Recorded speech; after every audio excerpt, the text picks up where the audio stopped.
berwarna putih. Di wajah cantiknya yang basah air mata tersungging senyum bahagia. Mungkin dia telah mengecewakan Kak Wang yang begitu mencintainya. Mungkin salah menikahi tuan tua itu sebagai selir. Tapi memangnya kenapa, nasib telah menyiksanya selama belasan tahun. Dia tidak mau demi menyisakan makanan untuk anak-anak, lalu membuat dirinya sendiri mati kelaparan. Dia hanya ingin tidak kelaparan, ingin terus hidup, hanya bisa menyalahkan keadaan dunia ini. Takdir ini membawaku mengikuti tandu kecil itu. Tiba di sebuah manor di luar kota. Aku memanjat sebatang pohon besar. Dari kejauhan melihat tandu itu masuk dari pintu belakang manor. Posisi seorang selir itu rendah. Tidak berhak melewati gerbang utama. Juga tidak berhak mengadakan upacara dan pesta pernikahan. Meskipun katanya mengambil selir, sebenarnya terus terang saja itu hanya untuk mencari kesenangan. Aku mengamati dari atas pohon untuk waktu yang lama. Hingga matahari terbenam, manor itu menyalakan lentera-lenteranya. Baru aku berbalik dan pergi. Kembali ke 100.000 gunung besar milikku. Dalam hati aku mendoakan gadis yang dulu lugu dan polos itu. Yuner yang tumbuh besar di pegunungan. Apa dia bisa bertahan dari intrik dalam keluarga besar itu? Melalui kejadian Yuner ini, aku mulai berlatih lebih giat lagi. Berharap di masa depan takdirku tidak lagi diatur oleh orang lain. Tapi aku tidak menyangka, 1 tahun kemudian, sesosok tubuh berlari terhuyung-huyung ke dalam lembah. Meskipun bajunya robek, dan seluruh tubuhnya penuh goresan, dia tetap berlari kencang seperti orang gila. Entah kenapa aku mendapat firasat buruk. Karena dalam indraku, orang itu adalah kakak Wangnya Yuner. Kakak Wang berlari terhuyung-huyung ke hadapanku. Dia berlutut dan menangis memanggil Dewasi. Dewasi, aku mohon selamatkan Yuner.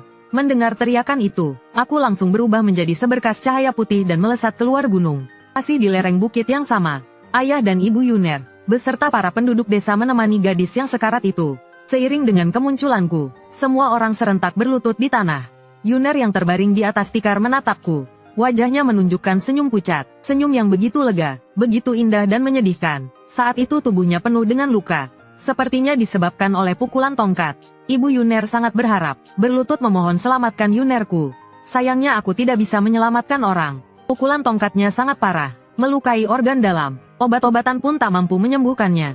Tangisan semua orang semakin menjadi-jadi. Menurut pandangan mereka, aku saja sudah bilang dia tidak bisa diselamatkan. Maka benar-benar sudah tidak ada harapan lagi. Yuner melambaikan tangannya dengan lemah, memberi isyarat agar tidak perlu merepotkan diri. Ular besar, aku ingin berbaring di atas tubuhmu. Melihat langit, melihat awan, aku mengangguk. Ekor ularku dengan lembut melingkari tubuh lemah Yuner. Meletakkannya di atas tubuhku, melingkar untuk melindunginya. Mengangkat kepala menatap langit. Terima kasih Yuner telah tiada. Kehidupan itu rapuh sekaligus kuat. Singkat namun abadi, masih di lereng bukit yang sunyi itu. Sebuah makam baru telah dibuat. Aku melingkar di sampingnya, hanya menatap makam baru itu. Yuner meninggalkan desa pegunungan ini. Pada akhirnya kembali ke sini. Disinilah tempatnya. Kakak Wang duduk di depan makam. Bergumam pelan. Kehidupan Yuner di kediaman itu tidak baik. Orang tua bangka itu tidak menganggapnya sebagai manusia. Istri pertama setiap hari menindas Yuner. Sering memukul dan memarahinya tanpa alasan. Dia sangat ingin pulang, tapi Tuan Tanah Guo tidak melepaskannya. Beberapa hari yang lalu, Tuan Tanah Guo ingin memberikan Yuner kepada Tuan Zhao dari keluarga Zhao. Yuner menolak mati-matian. Aku tidak bisa menunjukkan ekspresi. Kemarahan ini hanya aku yang tahu. Malamnya kakak Wang mengambil golok. 1 orang dan 1 ular berjalan menuju kota. Aku tidak takut membunuh, apalagi terlibat dalam karma. Orang-orang itu membunuh Yuner. Aku berhak membalaskan dendamnya. Kehidupan ular tidak boleh dijalani dengan pengecut. Malam itu di halaman kediaman Tuan Tanah Guo. Selain kuli dan pelayan rendahan, tak ada satupun yang selamat. Semua lukanya berasal dari ular. Bisa yang kugunakan untuk menggigit sangat sedikit. Setetes bisa saja sudah bisa membunuh orang dewasa. Jadi aku tidak berharap masalah ini membawa masalah bagi pemuda bermarga Wang itu. Aku tak percaya orang-orang itu berani pergi ke pegunungan Siwan untuk menangkap ular.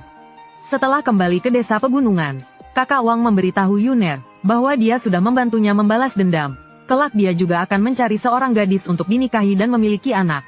Keesokan harinya, setelah hakim daerah setempat menyelidiki urusan keluarga Guo, dia pergi ke depan makam Yuner dan melihat dengan mata kepala sendiri aku yang sedang menjaga di depan makam. Setelah memahami seluruh kejadian, sang hakim sangat merasa bahwa hewan buas di gunung pun memiliki perasaan. Kasus pembunuhan ini pun berlalu begitu saja. Ada orang yang ingin pemerintah melakukan sesuatu. Hasilnya mereka ditolak mentah-mentah. Maksud dari kantor hakim sangat sederhana. Kalau kau bisa, kau saja yang maju. Aku bisa memberitahumu di mana ular putih itu berada. Asalkan kau berani pergi. Semua orang teringat akan kejadian yang menimpa sebuah keluarga sebelumnya. Semuanya langsung terdiam. Sedangkan aku tidak tertarik dengan semua ini. Aku tahu kematian itu bagai lilin yang padam. Yuner sudah tiada. Aku pun tak punya niat lagi untuk keluar gunung dan melihat-lihat. Dengan patuh berlatih di dalam wilayahku sendiri. Belasan tahun berlalu dalam sekejap mata. Hari ini aku perlahan keluar dari kulit lamaku. Tubuhku sudah tumbuh hingga 8 meter. Menjadi monster raksasa yang sesungguhnya. Tapi aku justru di dalam wilayahku sendiri. Menghadapi pertarungan hidup dan mati sekali lagi. Itu adalah seekor serigala abu-abu yang telah memiliki kesadaran. Mulai memahami cara berkultivasi. Dia pun berpikir untuk melahap mangsa kuat demi meningkatkan kekuatannya. Jadi setelah mengetahui keberadaanku, ia mulai terus-menerus memprovokasi. Awalnya aku ingin menghindarinya, membiarkan serigala abu-abu itu mencari target lain. Siapa sangka ia malah menganggapku mangsa yang empuk. Akhirnya aku memutuskan untuk menghabisi serigala sialan itu. Setelah melakukan persiapan, benar saja serigala abu-abu itu datang lagi untuk memprovokasi sambil meneteskan air liur. Di matanya, aku adalah santapan terbaik, yang jika dimakan bisa meningkatkan kekuatannya, menjadi lebih kuat. Jadi ia tidak peduli dengan lokasi pertarungan. Kedua hewan itu berhadapan, tidak ada yang namanya penjajakan. Begitu bertarung langsung menjadi pertarungan hidup dan mati.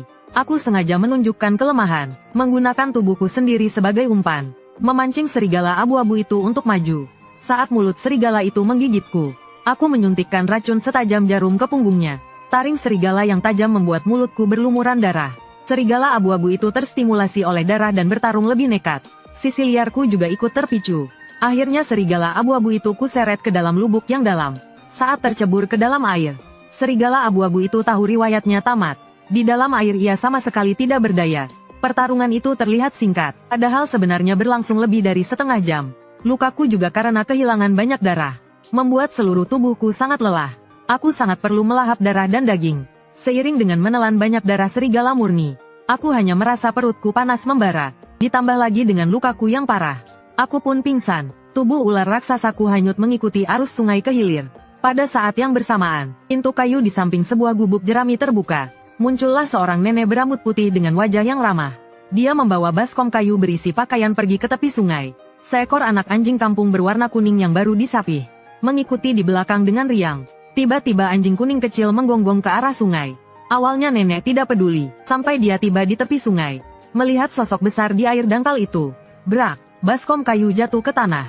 Nenek langsung berlutut dan bersujud. Astaga, gawat, kenapa tiba-tiba ada naga yang jatuh? Nenek yang belum pernah melihat dunia luar, menganggapku sebagai naga yang jatuh dari langit. Tapi tak disangka setelah dia mengatakan itu, aku yang masih pingsan, jiwaku yang tadinya lemah seolah mendapat suntikan energi. Aku tidak tahu, inilah yang disebut berkah legendaris. Berkah yang sangat diimpikan oleh para siluman. Setelah nenek selesai bersujud, dia menggulung celananya dan berusaha menarikku keluar dari air. Air sungai di gunung ini sangat dingin. Terlalu lama berendam membuat suhu tubuhku turun. Kekurangan energi, nenek menarikku keluar untuk berjemur di bawah matahari. Tanpa sengaja mempercepat pemulihanku, melihatku masih belum sadar. Nenek yang baik hati itu bahkan mengeluarkan tempat dupa dari rumahnya, dan menyalakan dupa di depanku. Dia bahkan mengambil jerami untuk alas kepalaku. Beberapa hari kemudian aku membuka mata lagi. Saat aku mengangkat kepala, aku melihat tempat dupa di hadapanku. Dan nenek yang sedang berlutut bersujud. Juga seekor anak anjing kecil yang menggonggong. Saat pertama kali melihat nenek, aku merasakan firasat yang aneh. Seolah-olah aku harus membalas budinya. Jadi aku mengangguk 3 kali sebagai ucapan terima kasih. Mohon Dewa Naga memberkati agar panen melimpah. Mohon Dewa Naga memberkati mendiang suamiku, agar bisa bereinkarnasi dengan baik. Antara siluman dan manusia, jalan kita berbeda. Aku tidak bisa tinggal lama di sini. Terpaksa aku berenang masuk ke hutan. Tapi tidak pergi jauh. Samar-samar aku merasa berutang budi pada nenek itu. Aku harus membalas budinya. Seorang nenek tua tinggal sendirian. Pasti ada banyak sekali kesulitan dan aku bisa membantunya di saat yang tepat. Mitos kuno di bumi legenda ular putih sangat menakutkan. Iblis besar yang agung yang bisa memanggil angin dan hujan. Demi membalas budi, justru sampai menyerahkan dirinya. Sungguh mengerikan. Dulu dia menyelamatkan nyawamu. Sekarang selamatkan saja nyawanya, bukankah sudah impas? Kenapa harus dibuat jadi hidup lebih buruk dari kematian? Tapi aku tinggal sementara di hutan tak jauh dari rumah nenek. Bertahun-tahun kemudian surga terpencil yang jauh dari kota ini dilanda bencana. Situasi dunia ini, yang lama bersatu pasti akan terpecah. Yang lama terpecah pasti akan bersatu. Kobaran api perang yang dahsyat telah mencapai tepi pegunungan 100.000. Pemerintah mulai merekrut paksa para pemuda. Para tuan tanah mengambil kesempatan untuk mencaplok tanah. Menaikkan pajak. Ada juga yang disebut pahlawan memanfaatkan situasi untuk memberontak. Di desa yang miskin ini sudah tidak ada lagi pemuda yang kuat untuk bekerja. Setelah beberapa kali perekrutan paksa, semua pemuda di atas 15 tahun telah direkrut paksa. Hanya menyisakan sekelompok orang tua lemah dan para wanita.